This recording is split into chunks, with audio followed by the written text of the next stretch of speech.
Shalom, shalom, mis amados hermanos, que la paz del Eterno sostenga, guarde y levante sus vidas, y que la paz que sobrepasa todo entendimiento y que trae una bendición extraordinaria sobre todo Cajal Israel sea sobre todos y cada uno de ustedes. Bien, estamos en la parashá de esta semana, parashá Vairá, y me mostré. Dice, habló el Eterno, estamos en el Perec 6, Pasuk 29. Habló el Eterno a Moshe diciendo, yo soy el Eterno, habla a Faraón, rey de Egipto, todo lo que yo te hablo. Y contestó Moshe delante del Eterno, he aquí que yo soy torpe de labios, entonces ¿cómo me oirá el Faraón? Habló el Eterno a Moshe, mira, te he puesto Señor sobre Faraón. Ahora tu hermano será tu intérprete, tú hablarás todo lo que yo te ordene, y a Aarón tu hermano hablará al Faraón, para que envíe a los hijos de Israel de su tierra. Pero yo endureceré el corazón del Faraón, así aumentaré mis señales y mis maravillas en la tierra de Egipto. No oirá a ustedes el Faraón, entonces pondré mi mano sobre Egipto y sacaré mis legiones a mi pueblo, los hijos de Israel, de la tierra de Egipto con grandes justicias. Y sabrá Egipto que yo soy el Eterno, cuando extienda mi mano sobre Egipto y saque a los hijos de Israel de dentro de ellos. E hizo Moshe y a Aarón como les ordenó el Eterno, así hicieron. Moshe era de 80 años y Aarón era de 83 años cuando hablaron con el Faraón. Bueno, pues la circunstancia, la situación que hay siempre en la vida de todos y cada uno, cuando hay un llamado muy especial en la vida de un hombre y una mujer para poder servir al Eterno, es una situación muy importante, porque uno tiene que descubrir qué es ese llamado y para qué es ese llamado. Y eso es muy importante, porque al final del día esa es la razón y el propósito, el masal, es decir, lo que el Eterno ha establecido para todos y cada uno de nosotros, el destino que el Eterno ha determinado para cada uno, y este es el propósito de alguna manera de nuestra vida: encontrar, saber, entender y tomar el propósito que el Eterno ha tenido y tiene para cada uno de nosotros. En el caso de Moshe, llega al punto climático donde tiene y sabe que está por delante de todo esto, y pareciera como que después de que encuentra precisamente el propósito de su vida, ahora como que pareciera hacerlo a un lado y decir, bueno, es que yo no puedo con el paquete, o yo soy torpe de labios. Este es digamos, entre comillas, el pretexto que tenía para no aceptar la responsabilidad que el Eterno le está dando de ir y hablar con el Faraón. Esta situación, hay varios argumentos de nuestros sabios al respecto del por qué tuvo y asumió esta actitud Moshe Rabbeinu al respecto del mandato del Eterno. Número uno, entre ellos está el hecho de que Moshe era muy humilde y su hermano Aarón era el mayor. Por lo tanto, él no quería de ninguna manera que su hermano se sintiera mal por el hecho de que, siendo el mayor, él fuera escogido para esta misión. Y entonces, por esta razón, él desistió, o más bien estaba declinando de alguna manera muy sutilmente al mandato del Eterno, o el llamado del Eterno a sacar al pueblo de Israel e ir a hablar con el Faraón. Estas implicaciones tendrían que darse, y entonces nuestros sabios nos dicen que la verdad es que esta fue una de las razones. Por el otro lado, hay quien dice que independientemente de la actitud hacia su hermano, estaba la actitud, o más bien la virtud que él tenía, que fue un hombre muy humilde, y que al final del día él pensaba que no era la persona adecuada o no merecía de alguna manera ocupar ese lugar y realizar esta labor que el Eterno le estaba mandando. Entonces, esas son las dos principales, hay otras, pero principalmente estas son las dos, digamos, más aceptables y más de mayor caudal de aceptación dentro de las enseñanzas de los sabios. Entonces, pues esto nos enseña precisamente que una de las situaciones importantes es precisamente tener, por un lado, la humildad. Yo creo que el problema aquí básicamente es reconocer quién es el Eterno y entender y saber, como lo tuvo que hacer Moshe al final del día, con su hermano, sin su hermano y llevando a cabo la boda Hashem, porque cuando el Eterno dice que hay que hacer, no queda otra, o sea, no porque no quede otra, sino porque Él es el Ribono Shel Olam. Él tiene el dominio y el control del mundo. Y muchas veces, pues el hombre ha querido escapar de la voluntad del Eterno, pero hay un designio del cielo siempre en la vida de los hombres y de las mujeres.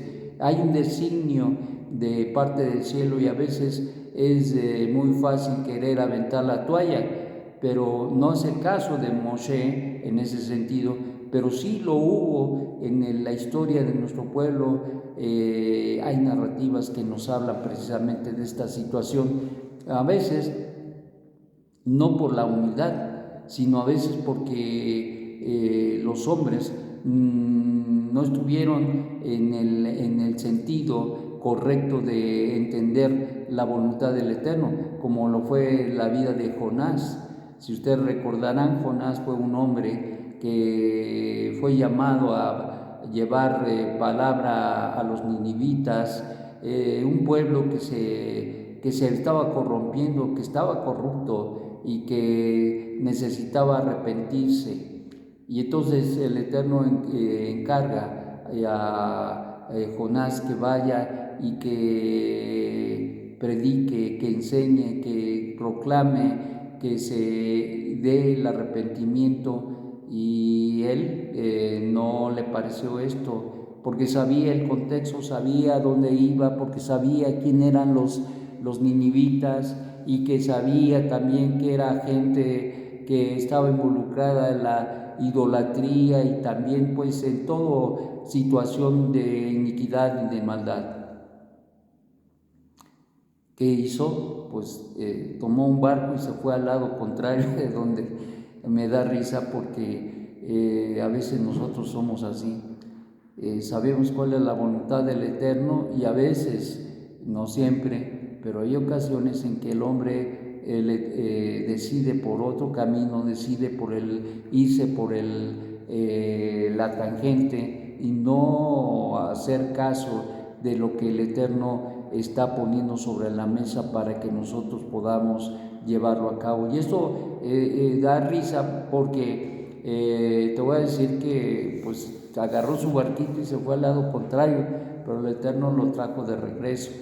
Y eso nos habla precisamente que cuando el Eterno tiene un designio en nuestra vida para realizar, para hacer, difícilmente uno puede aventar la toalla o decir yo no voy. ¿Por qué? Porque el Eterno ya lo tiene decidido. Hay algo en la vida y en el corazón de Jonás, porque no era nada más el hecho de que no quería ir, no era solamente eso, sino que Jonás no había entendido y era una lección también para él, una gran lección que el Eterno le dio, de entender que Él es un Dios misericordioso y que Él gobierna así con justicia estricta, pero también gobierna las naciones con bondad, con misericordia. Y esto es algo muy importante, precisamente como acabamos de leer. En el caso que nos ocupa en la Parashá, se mostró Bairá. Hay una situación muy interesante porque el Eterno habría de mostrar sus justicias, y consecuentemente es la obra de operación del Eterno en la vida de este pueblo, a Egipto, que había operado, que había obrado mal, muy mal, y que era un pueblo que no caminaba conforme a la voluntad del Eterno, y que había aumentado el yugo y el sufrimiento para nuestro pueblo, y por lo tanto el Eterno está trayendo ya la justicia, y que es el lado opuesto de lo que pasó con los ninivitas.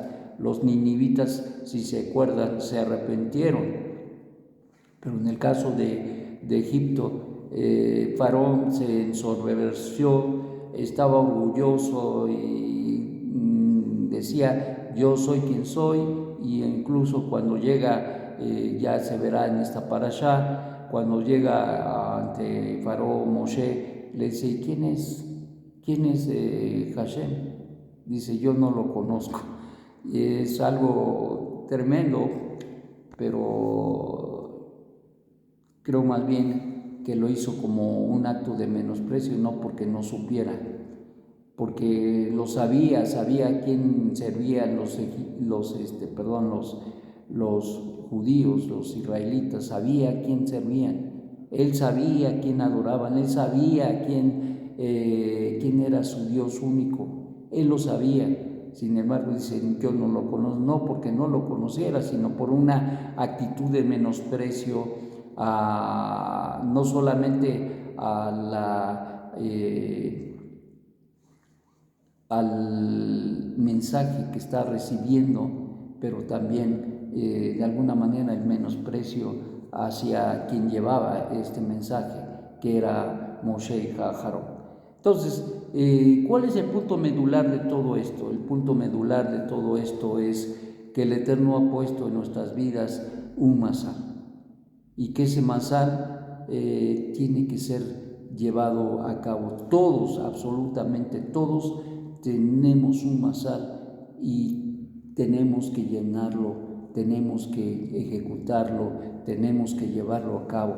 Y esto es precisamente lo que pasó con Moshe, y en este caso también con Aarón. Ellos fueron llamados a llevar a cabo una labor creativa delante del Eterno, y precisamente ellos estaban en el punto más importante de mostrar precisamente la redención del Eterno. Ellos se iban a hacer y fueron los agentes para poder sacar al pueblo de Israel de casa de servidumbre, en una redención extraordinaria que el Eterno haría ciertamente, y ocuparía a estos dos hombres para que pudieran llevar a cabo esta labor, esta Bodá Hashem. Entonces, lo mismo sucede con nosotros. El Eterno nos ha dado una bendición muy importante, y es tan importante tu participación, es tan importante tu masal, es tan importante tu servicio al Eterno, que dice nuestros sabios que el mundo no está completo sin nosotros. En otras palabras, todos formamos parte del todo, y sin uno de nosotros, y sin nuestra participación, y si nosotros no hacemos lo que nos toca hacer, estamos incumpliendo y no estamos llenando los propósitos. Por eso es tan importante que nosotros lo descubramos. Hasta un impío, hasta un malvado está cumpliendo un propósito en este mundo. Cuanto más su pueblo Israel, cuanto más tú y yo, cuanto más nosotros que conocemos ahora la verdad de Hashem, ahora hemos sido llamados como Moshe, como Aarón, hemos sido llamados a reconocer esa verdad. Hay muchas luchas, como las tuvo Moshe, como las tuvo Aarón, confrontando no solamente al mismo Faraón, pero aún a veces hasta al mismo pueblo. Hay muchas dificultades en el caminar. Nadie nos dijo y nadie nos enseñó que esto iba a ser fácil, pero esperamos en Hashem, porque Él está con nosotros. Que tengas un magnífico día y que pienses en cuál es la razón y el propósito del Eterno para tu vida, y que lo asumes con mucha valentía y con mucha determinación. Shalom, shalom.